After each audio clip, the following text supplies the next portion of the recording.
여러분, 사람은 모름지기 하나님께로부터 받은 본분의 자리가 지금 있는 줄로 믿습니다. 그리고 이런 역할들을 감당할 때에 매력이 생깁니다. 하나님 앞에서도 그렇고 사람 앞에서도 그렇고. 그런데 역할을 차지하지 못하고 역할을 제대로 감당하지 못하면 무엇이든지 제 역할을 감당하지 못하는 것은 걸리적거리는 쓰레기로 버려집니다. 그렇지 않습니까?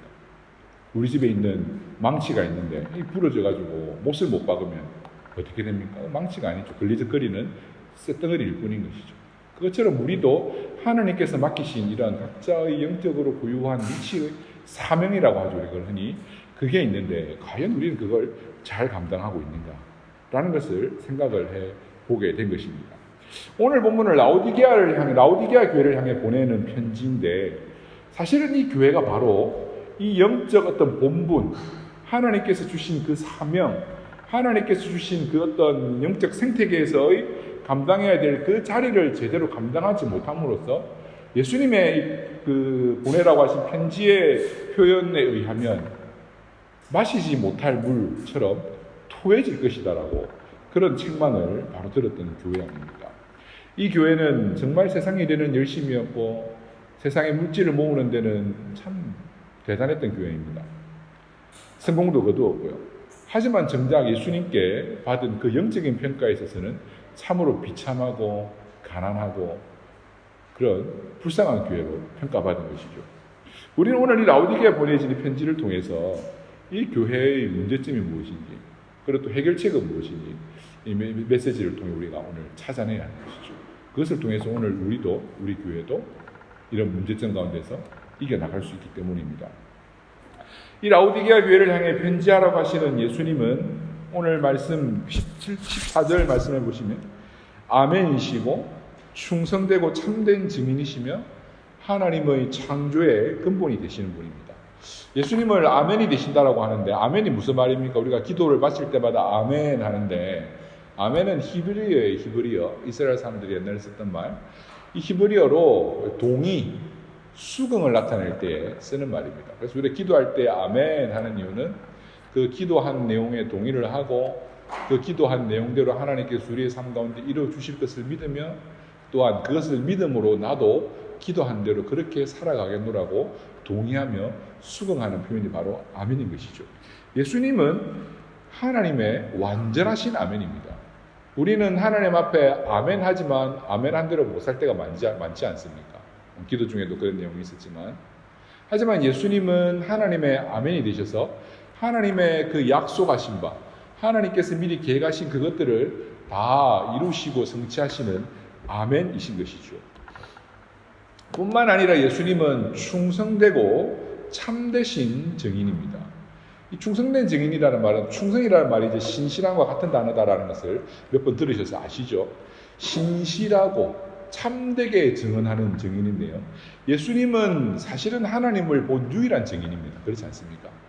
하나님을 실제로 목격한 유일하신 분입니다. 그리고 가장 잘 증언할 수 있는 분입니다. 왜? 본인이 하나님이시니까요, 사실은. 그래서 그 성부 하나님을 보신 분으로서 이 땅에 육신을 입고 오셔서 하나님이 어떤 분인지 우리들에게 증언하시는 분인데 그 하나님의 사랑과 그 구원과 그 은혜를 우리들에게 증언하시기 위하여 어디까지 증언하셨습니까? 죽기까지, 십자가에서 순교당하시기까지 하나님을 우리에게 증언해 주시는 가장 충성되고 신실한 증인이시죠. 여러분, 헬라어에서 증인이라는 단어에서 순교자라는 단어가 나왔는데요. 원래 증인은 순교자는 아니죠. 증인은 법정에서 자기가 본 것만 말하면 됩니다. 그런데 이 로마 제국 당시에 예수님에 대해 증언했던 증인들은 결국 순교의 제물이 되어야 했습니다. 그래서 이 증인이라는 단어에서 순교라는 단어가 파생되게 된 것이죠. 이런 점에서 예수님은 순교를 통하여 하나님을 바르게 증언한 모든 순교자들의 원형이시고 가장 완전하신 모범이신 것이죠. 그리고 여러분, 예수님은 하나님의 창조의 근원 되시는 분입니다. 모든 피조물들의 근원이 되시고 이 땅에 만들어진 모든 것들이 사실은 예수님으로부터 말미암은 것이죠. 이 말씀을 하시는 이유가 뭘까요? 예수님은 하나님의 아멘이시요, 예수님은 하나님의 참되고 충성된 증인이시요, 그리고 창조의 근원 되신 분이다. 이 말은 예수님은 하나님으로부터 부여받은 신적인 권위를 가지고 이 땅에 오신 모든 것의 근원자 되시고 하나님의 뜻에 순종하시며 하나님의 뜻을 성취하시는 하나님과 같은 신적 권위를 가지신 분임을 말씀해 주시고 있는 것이죠. 그래서 여러분 결국 우리 모두는 이 땅의 교회는 누구로부터 말미암았습니까? 창조의 근원 되시는 예수 그리스도로부터 말미암았습니다. 그래서 누구든지 예수 그리스도 안에서만 부요하고 예수 그리스도 밖에서는 가난한 자가 되는 것입니다. 여러분 믿으세요? 예수 그리스도 밖에서는 우리는 철저하게 처절하게 가난한 자입니다. 근데 예수 그리스도 밖에서도 스스로 부유하다고 믿고 살아가는 사람들이 많죠. 우리는 예수 없이는 비참한 자가 됩니다. 바로 이런 예수님이 모든 창조의 근원이 되시고 모든 만유를 그 안에 가지고 계신 세상 모든 것의 충만함이 되시고 완전함이 되시고 우리의 풍성함이 되시는 그 예수님이 이 라오디게아 교회에 편지를 하면서 이 교회를 지적하시는데 너는 세상에서 부유할지 모르겠지만 너는 가난한 자다 라고 지적을 하고 계시는 것이죠. 왜요? 예수 그리스도 밖에 있으니까.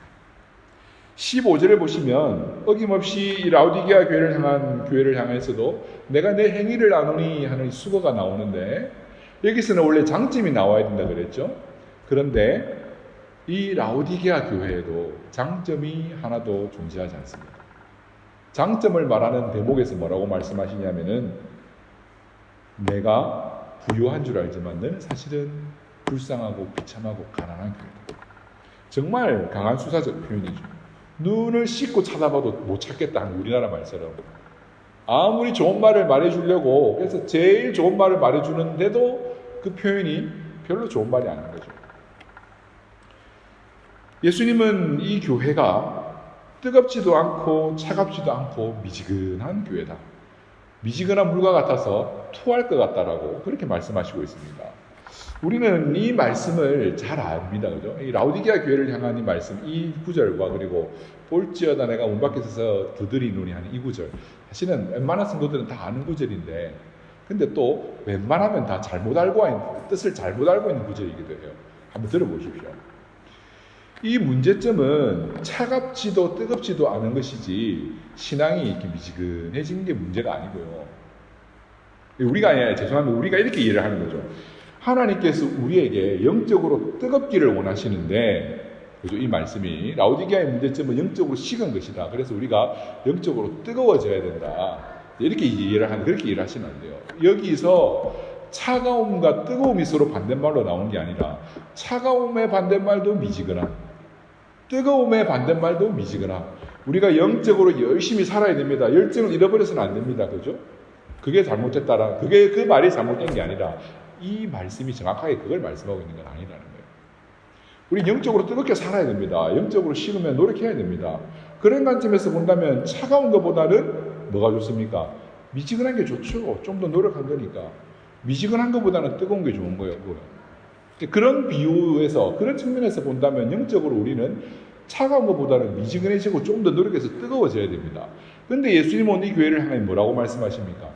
차갑든지 뜨겁든지 해야지 차갑지도 않고 뜨겁지도 않고 너는 미지근하지 않냐.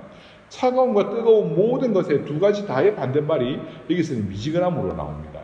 이 말은 양적인 의미에서 이렇게 좀 더 뜨거워져라 이것을 말씀해 주시는 것이 아니라 원래 상태에서 벗어나 버린 영적인 것의 어떤 질적 상태를 두고 말씀하시는 것이죠.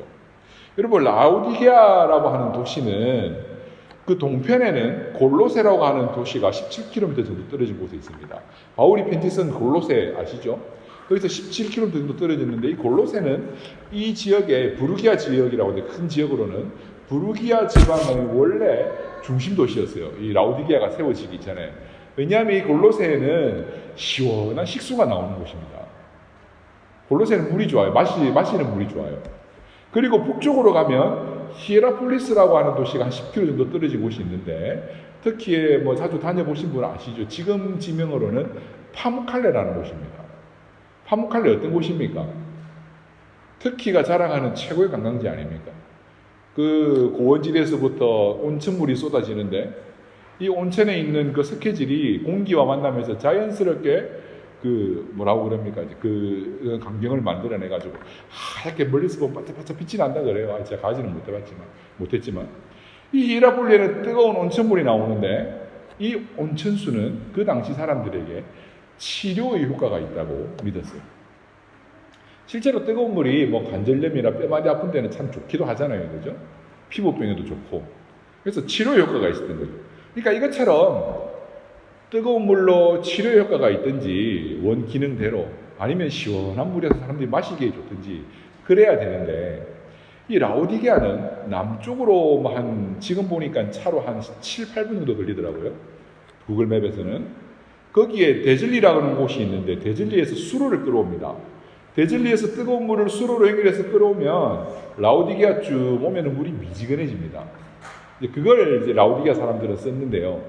이것처럼 원래 물 상태가 아닌 물을 가지고 있었던 거죠, 라오디게아는.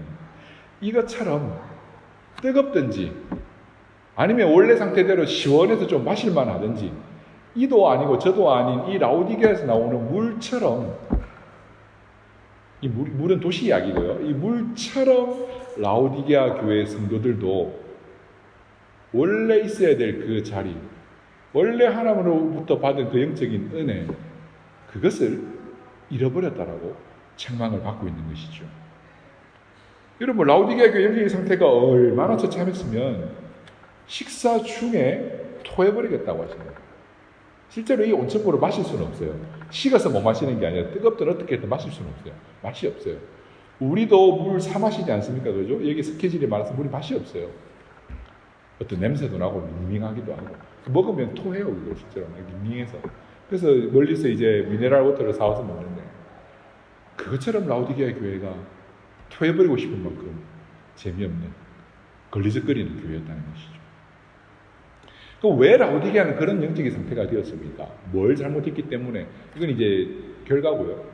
바로 돈맛을 봐버렸고 그 돈맛을 본 이후에 예수로 만족하는 삶을 잃어버린 거예요. 돈이 많아서 이 사람들은 부유한 자들이었습니다. 하이델베르그 교회 일문답 1문답은 우리에게 이것을 말해주죠. 우리가 구원받기 위해 알아야 될 세 가지 지식이 있는데 첫째는 우리가 얼마나 비참한 자인지를 알아야 되고 두 번째, 우리가 그 비참함에서 어떻게 구원받을 수 있는지 알아야 되고 세 번째, 구원받은 우리가 어떻게 살아야 하는지를 알아야 합니다. 그러면서 이 문답에서 우리는 왜 비참합니까? 죄로 말미암아 비참합니다. 그리고 어떻게 구원받습니까? 오직 예수 그리스도 안에서만 구원받습니다. 이것이 하이델베르그 교리 문답의 시작인데요.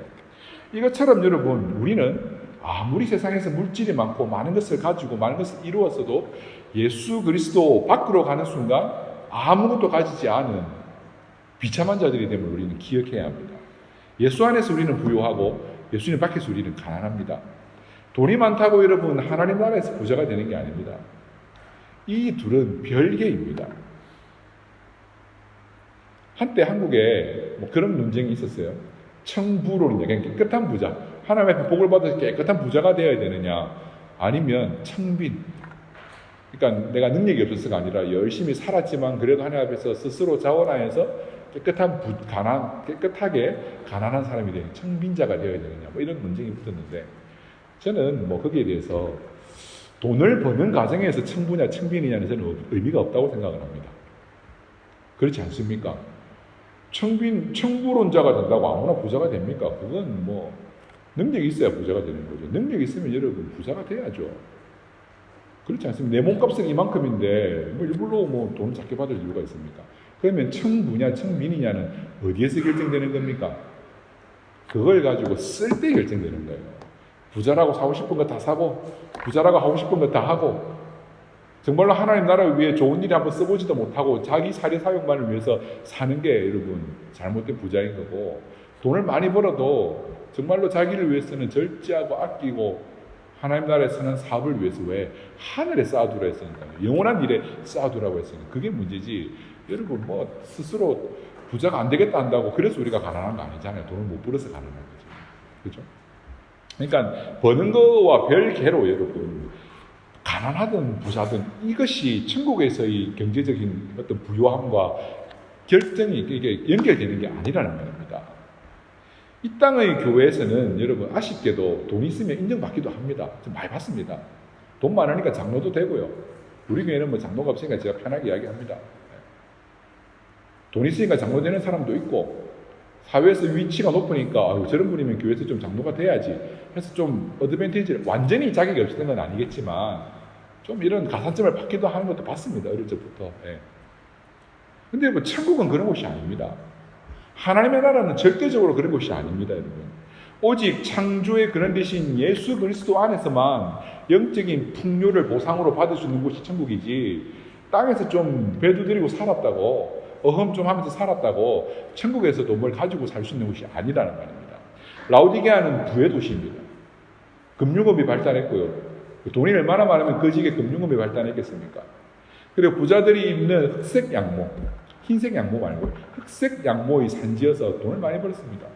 그리고 이 지역은 히에라폴리스도 뭐 치료와 관계된 곳이고, 이제 치료의 신인 아스클레피우스를 숨기는 곳이기도 했는데, 의과대학이 있었습니다. 유명한. 이제 신과도 이제 우상과도 연결된 곳인데, 여기서 뭘 만들었냐면은 안약을 만들었어요. 그래서 라오디게아 안약이 당시 유명했어요. 그래서 이 안약을 사러 많이 오는 거죠. 그러니까 오늘날로 치면 메디컬 시티인 거예요. 메디컬 시티. 의료의 첨단 도시. 그래서 돈이 많았습니다. 어떤 자료를 보면은 히에로라고 하는 사람이 있는데, 이 도시에다가 2,000달란트를 기부를 한다고 합니다. 2,000달란트면 지금 환산하면 어느 정도인지 압니까? 수백억 정도 됩니다. 그리고 제노니드라고 하는 가문이 있는데, 이 가문은 엄청난 부와 명예를 가졌던 가문입니다. 그래서 로마로부터 실제 왕은 아니지만 왕과 같은 지위를 누리고 왕과 같은 어떤 대우를 받았던 가문입니다. 그런 가문이 이 라오디게아에 있었던 것이죠. 주 60년에 라오디게아에도 지진이 있었는데 도시가 완전히 무너집니다. 근데 우리 지난 시간 살펴본 것처럼 빌라델비아 교회가 원조를 받았던 것과 달리 라오디게아 교회는 자발적으로 원조를 거부합니다. 우리 돈 많다고. 그래서 이 도시의 부호들이 돈을 내어서 도시를 건축하는데, 이전 도시보다 훨씬 더 아름답게 도시를 지어버렸을 정도로 이 도시는 돈이 많은 도시였습니다. 이런 도시를 닮은 라오디게아 교회는 물질의 그 부요함에 취해서 예수 그리스도로부터만 얻을 수 있는 그 영적 부요함을 잊어버리고 살았던 것이죠. 17절 말씀을 보시면, 내가 말하기를 나는 부자라 부요하여 부족한 것이 없다 하나 내 곤고한 것과 가련한 것과 가난한 것과 눈먼 것과 벌거벗은 것은 알지 못하는도다라고 예수님께서 말씀하십니다. 곤고하다는 말은 헬라어로 비참하다는 뜻입니다. 비참. 영어로 misery. 비참한 것. 그리고 가난하다라는 말은 불쌍하다라는 말입니다. 불쌍하다. 그러니까 비참하고 불쌍한 줄도 모르고 네가 돈 좀 있다고 그렇게 스스로 괜찮다고 살고 있냐. 이 두 형용사는 뒤에 나오는 세 형용사를 요약하는데요. 이 세 형용사가 뭡니까? 왜 불쌍하고 비참합니까? 가난하고 눈이 멀고 그리고 벌거벗은 상태임에도 불구하고 그것도 모르고 내가 수치도 모르고 살아가고 있느냐, 이 말씀이죠. 이 세 가지 표현은 이 도시를 상징하는 주요 산업과 다 연결된 거예요. 가난하다. 이 도시는 돈이 많은 부자 도시인데 가난하다 하잖아요. 그리고 이 지역은 옷감을 만드는, 좋은 옷감을 만드는 곳인데 벌거벗었다 그러잖아요. 그리고 이 도시는 안약으로 유명한 도시인데 보지 못한다라고 말씀하시죠. 그런 거 다 필요 없다는 거예요. 이 땅에서 우리 삶에 필요 없다라는 게 아니라 천국에서 그것 없어도 더 좋은 게 훨씬 많은 곳인데 그걸 가지고 천국에 오려고 까불지 마라, 이 말씀입니다. 사랑하는 성도 여러분, 사실 이 땅에서 가난하면 비참해집니다. 가난해 본 사람만이 압니다. 가난하면 비참합니다. 가난 자체도 불편하고 혹독하지만 가난은 또 다른 비참함을 만드는 것입니다. 사회적으로. 그렇지 않나요? 저희 어릴 적에 참 가난했습니다. 저희 집은. 학교에 친구 중에 한 명이 초등학교 때 그래도 우리 지역에 관광 호텔을 가지신 회장님 아들이었어요. 사장인지 회장인지 하여튼 부잣집 아들이었어요. 걔는 사장인데 야 너가 아버지는 뭔데라고 묻는 거예요. 아, 기억이 납니다. 저 아버지가 사장이라고 말하는 거예요. 너 아버지는 뭔데? 저는 그때 아버지 얼굴도 잘 못 볼 때였거든요. 제가 거짓말을 해버렸어요.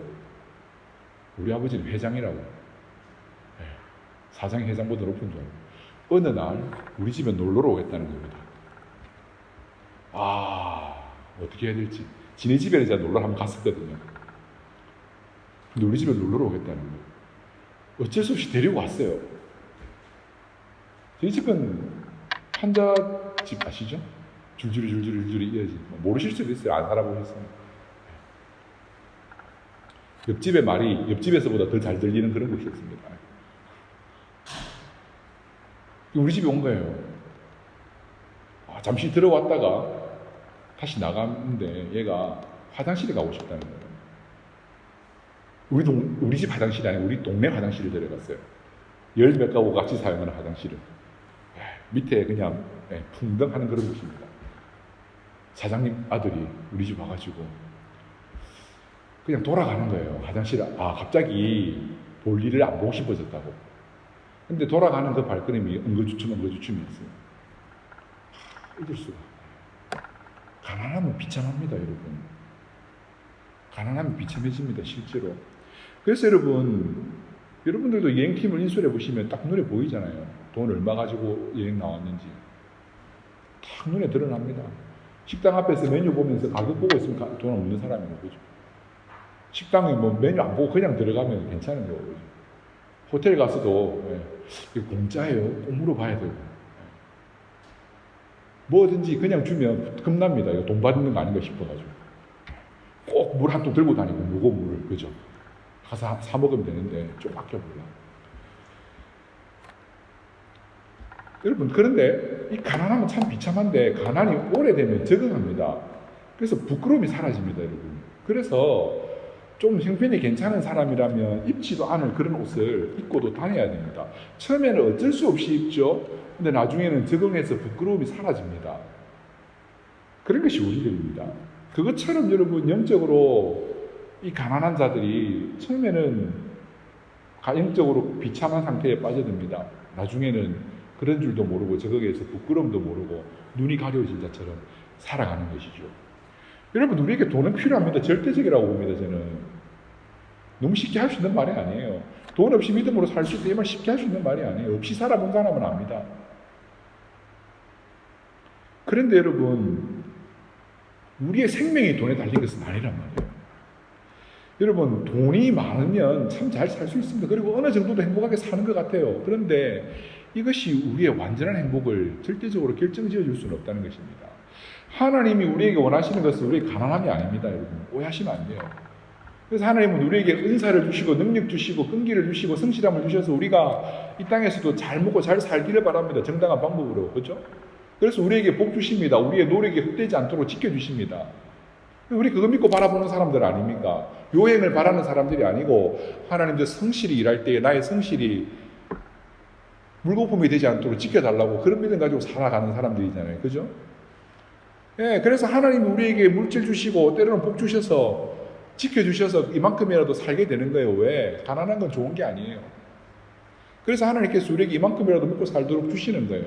너무 비참해지진 않도록 지켜주시는 거예요.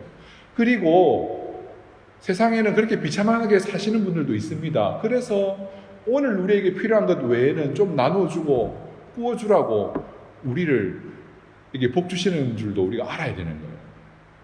세상에는 여러분 가난함이 존재하고 빈부의 차이도 존재하는 것입니다.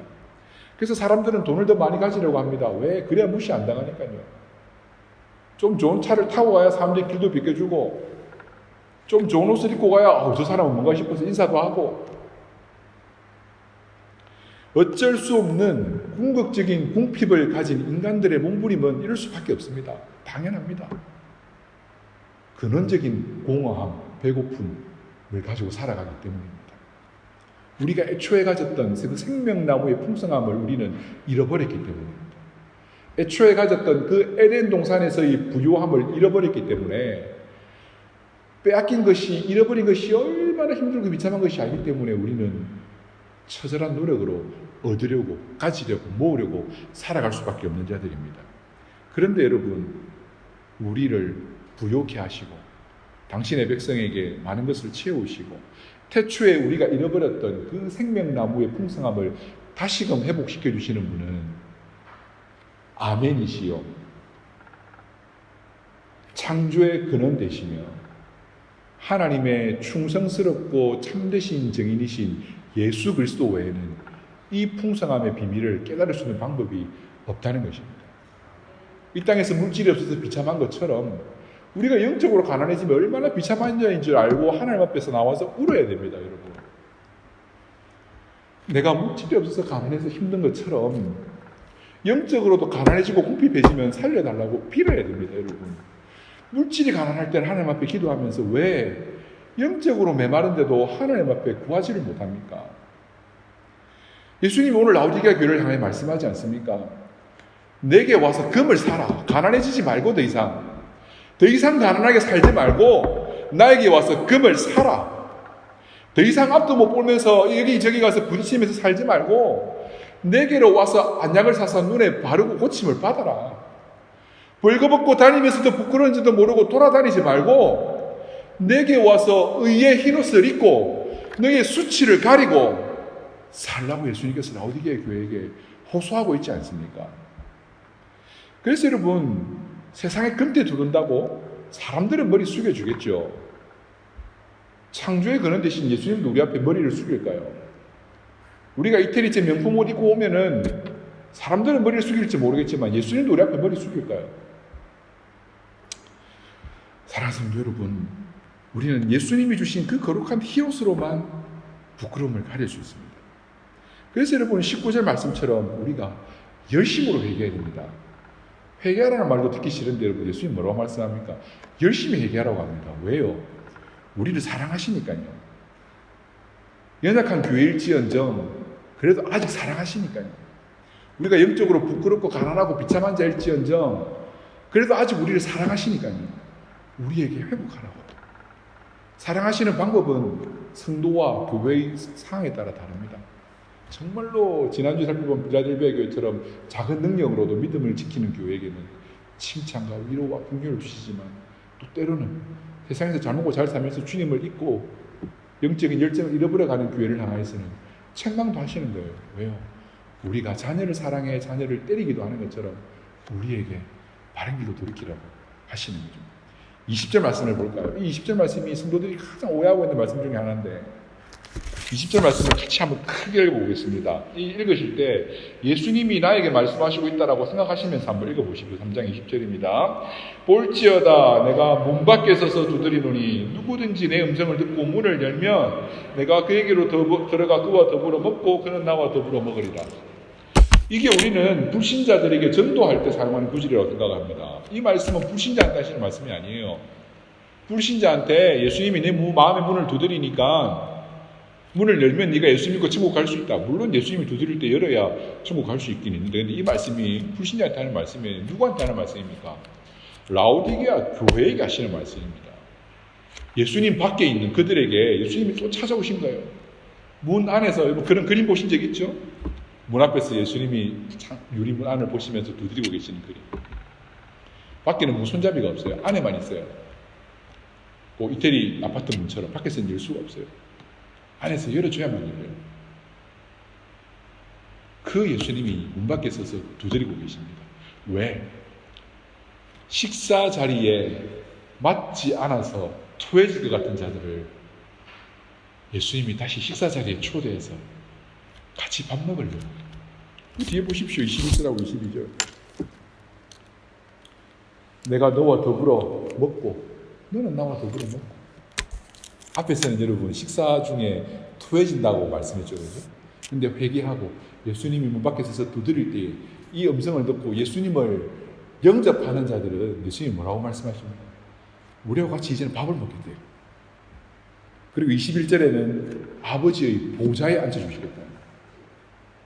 토에 처질 자들이 예수님과 함께 식사하고 그 아버지의 보좌 거기에 함께 앉아서 누리게 되는 것입니다.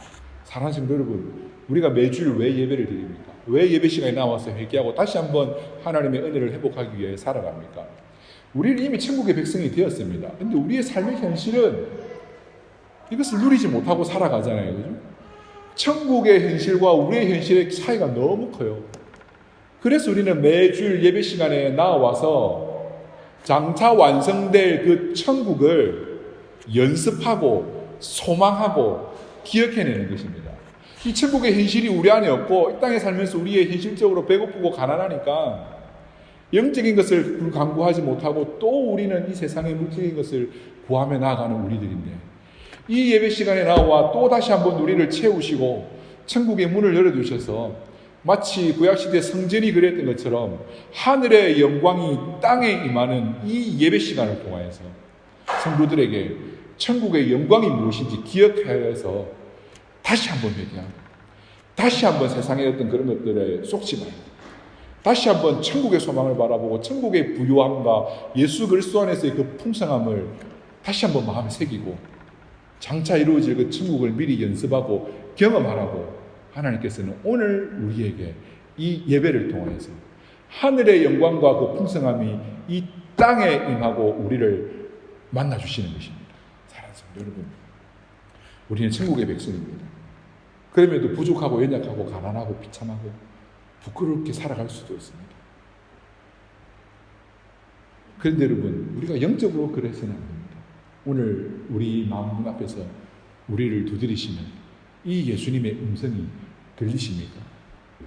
이 음성이 들리시면 우리의 영적 가난함을 위해서 우리를 부요케 하시는 그 주님이 주시는 금을 사십시오. 이 금은 오직 믿음으로 연단된, 그 불에 연단된 그 금을 믿음으로만 가질 수 있는 것입니다. 예수님이 입혀주시는 의의 흰옷을 입고 부끄러움을 가리십시오. 그리고 예수님 주시는 그 안약을 발라 뭐가 아름다움이고 뭐가 진리이고 뭐가 영광스러움인지 똑똑히 볼 수 있는 여러분 되시길 바랍니다. 천국은 가장 행복하고 가장 배부른 곳이고 우리의 소망이 있잖아요. 등 따뜻하고 배부른 곳. 그것이 천국이에요. 다만 이 땅에 아직 그것이 완전히 이루어지지 않았었지. 그래서 우리는 주기도문으로 날마다 기도하는 자들입니다. 하늘에 계신 우리 아버지요. 우리는 이 땅에 살지만 우리 아버지는 하늘에 계신 분입니다. 하나님 아버지의 뜻이, 이름이 오늘 우리를 통하여 거룩히 여김을 받으시오. 우리는 비록 이 땅 세상에서 때로는 가난하게 살 수도 있지만 우리를 통하여 아버지의 이름이 거룩히 여김을 받고 하늘의 뜻이 오늘 우리 삶에 이루어지고, 하나님의 뜻이 뭐라고 했습니까? 부요함입니까? 가난함입니까? 그 부요함이, 하늘의 뜻이 오늘 우리의 삶을 통해서도 이루어지도록, 그래서 우리가 죄의 시험과 유혹에 빠지지 않고 죄로부터 건짐을 받고 그렇게 살아가도록 우리는 주님이 가르쳐 주신 기도로 살아가는 자들 아닙니까? 그래서 여러분, 이 주 기도문은 우리의 신앙 고백입니다. 이렇게 되기를 원합니다. 그리고 우리의 꿈이자 소망이자 비전이 되어야 됩니다. 하늘의 뜻이 이 땅에서도 이루어져서 배고프지 않고 영원히 풍성한 삶을 꿈꾸는 것, 그 천국을 바라며 살아가는 그것, 그 소망과 꿈을 가지고 오늘도 우리를 부르시는 그 주님의 부요함과 풍성함이 우리 성도님들의 삶 가운데 이루어지고 그 아버지의 뜻과 영광이 풍성하게 나타나게 되기를 축원합니다.